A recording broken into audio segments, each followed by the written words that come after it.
नमस्कार, जय जोहार। छत्तीसगढ़ न्यूज में आपका बहुत बहुत स्वागत है। चलिए देखते हैं आज की 25 फटाफट काम की और महत्वपूर्ण बड़ी खबरों को। पर इससे पहले आप वीडियो को कहां से देख रही हैं, कमेंट में बताना बिल्कुल ना भूलें। मोदी सरकार का छत्तीसगढ़ को बड़ा तोहफा, आईआईटी भिलाई का होगा विस्तार। प्रधानमंत्री नरेंद्र मोदी की अध्यक्षता में हुई केंद्रीय कैबिनेट की बैठक में छत्तीसगढ़ को बड़ा तोहफा मिला है। केंद्रीय कैबिनेट ने आईआईटी भिलाई के विस्तार को मंजूरी दी है। इसके तहत कैंपस में तकनीकी शिक्षा और अनुसंधान के लिए नई सुविधाएं विकसित की जाएंगी, जिससे अधिक छात्रों को गुणवत्तापूर्ण शिक्षा का अवसर मिलेगा। मुख्यमंत्री विष्णुदेव साय ने इस घोषणा के लिए प्रधानमंत्री नरेंद्र मोदी का आभार व्यक्त किया है। पीएम मोदी ने छत्तीसगढ़ को दी एक और बड़ी सौगात। नई दिल्ली में प्रधानमंत्री नरेंद्र मोदी की अध्यक्षता में आयोजित केंद्रीय कैबिनेट बैठक में छत्तीसगढ़ के लिए एक बड़ी घोषणा हुई। आईआईटी भिलाई की कैंपस के विस्तार के साथ ही तकनीकी शिक्षा और अनुसंधान के लिए नई सुविधाएं मिलेंगी। इसके अलावा अब आईआईटी भिलाई में अधिक छात्रों को पढ़ाई का मौका मिलेगा। राज्य के मुख्यमंत्री विष्णुदेव साय ने इस संबंध में पीएम मोदी का आभार जताया है। उन्होंने कहा कि प्रधानमंत्री मोदी का विकसित भारत और विकसित छत्तीसगढ़ के लक्ष्य की दिशा में एक और बड़ा कदम है।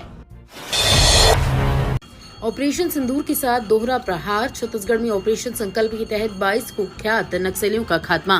पहलगाम में 22 अप्रैल को हुए आतंकी हमले का ऑपरेशन सिंदूर से भारत ने बदला ले लिया है। इस कार्रवाई में इंडियन आर्मी ने 9 अलग अलग जगहों पर 21 टेरर कैंपों को मिट्टी में मिला दिया। अब तक अन्य आतंकी ठिकानों पर कुल मिलाकर 100 से ज्यादा आतंकवादियों के मारे जाने की पुष्टि हो चुकी है।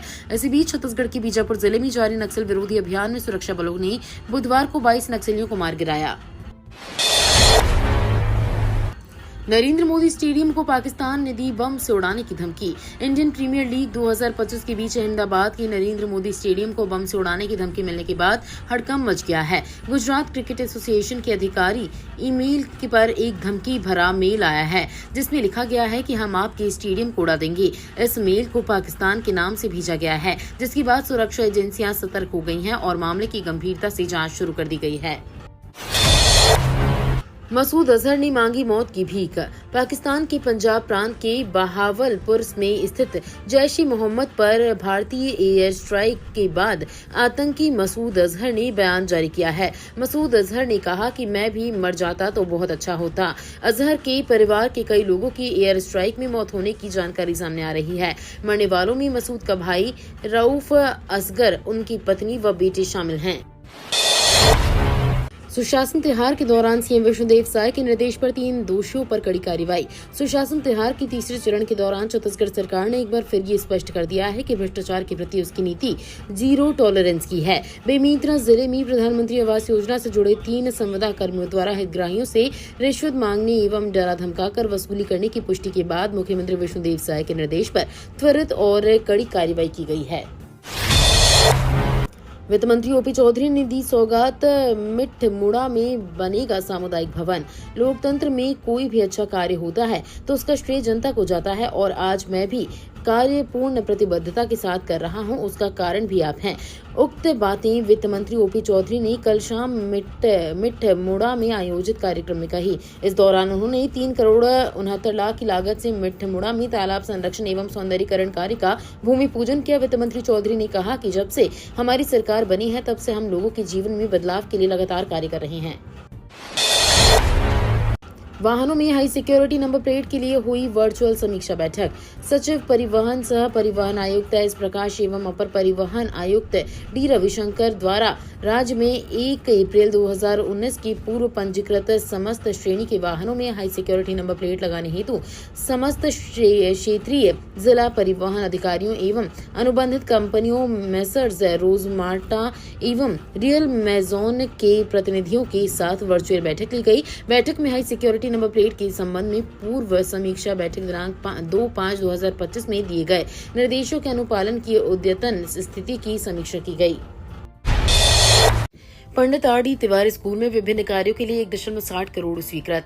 नगरीय प्रशासन एवं विकास विभाग ने रायपुर के पंडित आर.डी. तिवारी उच्चतर माध्यमिक शाला में विभिन्न कार्यों के लिए 1 करोड़ 60 लाख रुपए स्वीकृत किए हैं। उप मुख्यमंत्री तथा नगरीय प्रशासन एवं विकास मंत्री अरुण साव के अनुमोदन के बाद संचालनालय द्वारा अधोसंरचना मद से ये राशि स्वीकृत की गई है। कोयला घोटाला मामले में बड़ी कार्रवाई। कोयला घोटाला मामले में राज्य की एसीबी ईओडब्ल्यू शाखा ने प्रदेश कांग्रेस कमेटी के कोषाध्यक्ष राम गोपाल अग्रवाल सहित 3 लोगों को गंभीर कानूनी कार्रवाई में घेर दिया है। एसीबी ईओडब्ल्यू की स्पेशल कोर्ट ने राम गोपाल अग्रवाल समेत 3 लोगों के खिलाफ बेमियादी और गैर जमानती वारंट जारी कर दिया है। विधि विशेषज्ञों का मानना है कि लंबे समय से नदारत राम गोपाल अग्रवाल को इस वारंट की जारी होने के बाद अग्रिम जमानत जैसे विधिक संरक्षण हासिल करने में गंभीर दिक्कत होगी। भाटापारा में झोला छाप डॉक्टर का क्लिनिक सील। स्वास्थ्य व पशु चिकित्सा विभाग में बदलाव। सुशासन त्योहार 2025 के अंतर्गत जिला प्रशासन द्वारा जन शिकायतों का त्वरित निराकरण किया गया। इसी क्रम में स्वास्थ्य विभाग और पशु चिकित्सा विभाग अहम कार्रवाई की गई। स्वास्थ्य विभाग की कार्रवाई में पलारी क्षेत्र में अवैध रूप से क्लिनिक चला रहे झोला छाप डॉक्टर विजय साहू की क्लिनिक को एंटी क्वैक्स टीम ने छापेमारी कर सील बंद कर दिया। ये कार्रवाई जन शिकायतों के आधार पर की गई। वहीं ग्रामीण स्वास्थ्य संयोजकों के खिलाफ भी कार्रवाई की गई है। कोंडागांव कन्या छात्रावास की समस्याएं जल्द होंगी दूर। कलेक्टर ने किया निरीक्षण। कोंडागांव में कन्या महाविद्यालय छात्रावास की छात्राओं की शिकायतों पर कलेक्टर नुपुर राशि पन्ना ने तुरंत कार्रवाई की है। कलेक्टर ने स्वयं छात्रावास का निरीक्षण किया। उन्होंने छात्राओं से सीधा संवाद किया और उनकी समस्याएं सुनी। निरीक्षण के दौरान कलेक्टर ने अधिकारियों को सभी समस्याओं का शीघ्र समाधान करने के निर्देश दिए। उन्होंने छात्राओं को आश्वासन दिया कि उनकी सुरक्षा और सुविधाओं से किसी तरह का समझौता नहीं किया जाएगा। जल्द ही सभी आवश्यक सुधार किए जाएंगे। आदिवासी म्यूजियम में दिखेगी 42 जनजातियों की जीवन शैली। नवा रायपुर में पुरखौती मुक्तागन के पास आदिवासी संस्कृति पर आधारित छत्तीसगढ़ का पहला म्यूजियम तैयार हो गया है। पिछले 7 से 8 साल से इसे बनाने का काम जारी था। हालांकि अब इसके लोकार्पण की तारीख सामने आ गई है। मुख्यमंत्री विष्णुदेव साय के हाथों 14 मई को इसका उद्घाटन किया जाएगा। आदिवासी अनुसंधान व प्रशिक्षण संस्थान परिसर में बने इस म्यूजियम में सरगुजा से लेकर बस्तर तक के आदिवासियों के रहन सहन, खान पान, संस्कृति और परंपराओं को देखा जा सकेगा। छत्तीसगढ़ में आरटी प्रवेश की 1626 शिकायतें। शिक्षा सचिव ने बताया 1585 का किया निपटारा।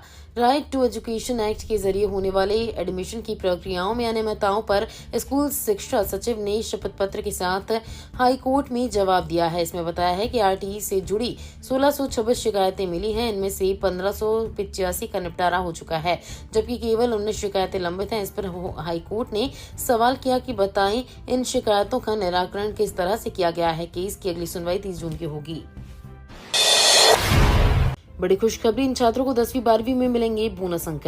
राज्य स्तरीय शालेय क्रीड़ा प्रतियोगिता में पदक जीतने वाले 1412 स्कूली खिलाड़ी छात्र छात्राओं को बोर्ड परीक्षा में बोनस अंक प्रदान किए जाएंगे। इसमें 10वीं के 585 और 12वीं के 827 स्कूली खिलाड़ियों के नाम शामिल हैं। इसके अलावा स्काउट गाइड के 834, एनसीसी के 4 और विद्या भारती के इन इवेंट्स में उत्कृष्ट प्रदर्शन करने वाले 13 खिलाड़ियों और खेल एवं युवा कल्याण के 87 खिलाड़ियों को बोनस अंक प्रदान किए जाएंगे।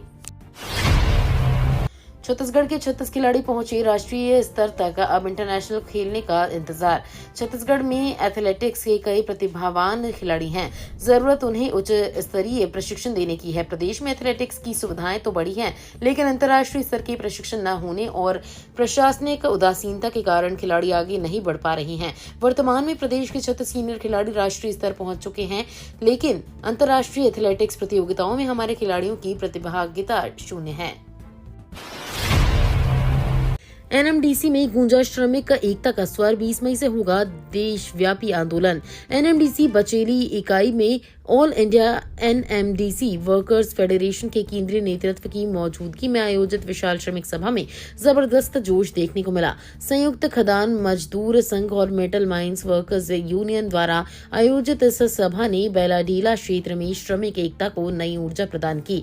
सभा की शुरुआत एनएमडीसी टाउनशिप के मुख्य द्वार से डीएवी स्कूल तक फेडरेशन पदाधिकारियों के पारंपरिक स्वागत यात्रा से हुई।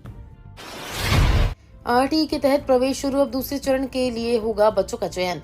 शिक्षा के अधिकार कानून के प्रथम चरण में मिले आवेदनों का सत्यापन कराने के बाद सोमवार को लॉटरी कराई गई। प्रथम चरण में मिले आवेदनों में से 1645 बच्चों का चयन किया गया है। वहीं अब इसके बाद दूसरे चरण की प्रक्रिया की जाएगी ताकि ग्रीष्मकालीन अवकाश समाप्त होने के बाद बच्चों की अध्यापन का कार्य भी शुरू हो सके। विदित हो कि आरटीई के पोर्टल में आवेदन की प्रक्रिया 1 मार्च से शुरू कर दी गई है।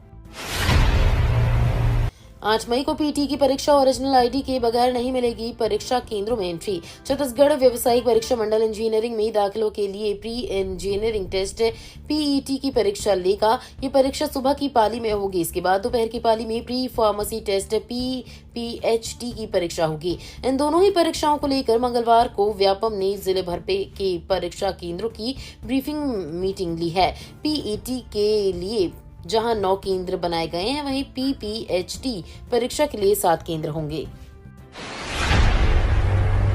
भिलाई दुर्ग की मध्य चौथी रेल लाइन का काम शुरू। पहले दिन 5 पेड़ किए गए शिफ्ट। भिलाई से दुर्ग की मध्य टाउनशिप की ओर से 11.6 किलोमीटर लंबी चौड़ी रेल लाइन बिछाई जानी है।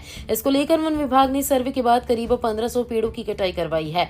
अब इस राह में आने वाले करीब 131 पेड़ों को शिफ्ट किया जा रहा है। मंगलवार को शिफ्टिंग का काम शुरू हुआ। इसके लिए पहले रेल लाइन और टाउनशिप के गैरेज रोड की मध्य गड्ढे किए गए। उसके बाद पेड़ों को जड़ समेत निकालकर उनमें लगाने की प्रक्रिया की जा रही है। बिलासपुर अपोलो चौक से यहां बनेगी 80 फीट सड़क। हटाए जाएंगे अवैध कब्जे।